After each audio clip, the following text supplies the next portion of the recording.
मैत्रिणीच्या मुलाचं लग्नाचं डेकोरेशन बाग एवढं सुंदर केलेलं होतं आणि खूप छान लग्न झालं.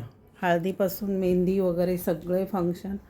आणि जवळचं कोण असेल ना आपलं खास मैत्री असेल तर एकदम दिलखुशपणाने मोकळेपणाने आपल्याला वावरता येतो. हे गणपतीचं डेकोरेशन बघा किती छान केलेलं आहे.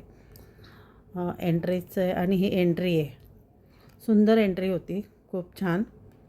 हे बघा मस्त सजावट पण खूप सुंदर केलेली आहे. आणि स्टार्टरमध्ये पाणीपुरी आणि हे चाट होतं, साबुदाणा चाट, कॉर्न आणि साबुदाणा चाटचं.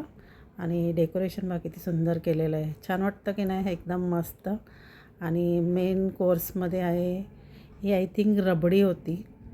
आणि इथे इडली डोशाचं काउंटर लागलेलं आहे, हे साऊथ इंडियन काउंटर. तर इडली तर एकदम अफलातूनच होती, सुंदरच होती इडली, एकदम मस्त. हे पनीर, नंतर हे छोले, जिरा राईस, दाल तडका आणि खूप काही पापड वगैरे खूप काही म्हणजे.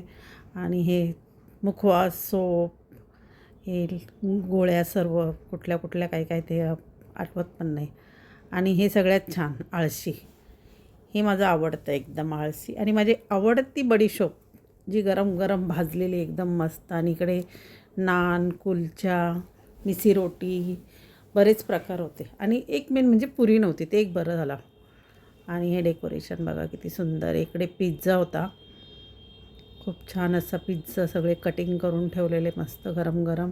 आणि हे एक चाट होतं, खूप सुंदर होतं ते. आणि मसाला डोसा, साधा डोसा आणि शेजवान, बरेच प्रकारचे डोसे पण होते त्याच्यामध्ये छान छान.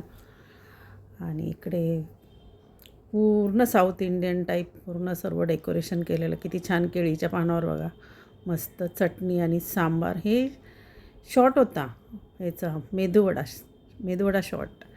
आणि आईस्क्रीम, बऱ्याच प्रकारचे आईस्क्रीम होते, मस्क्यो आणि चॉकलेट, बरेच काय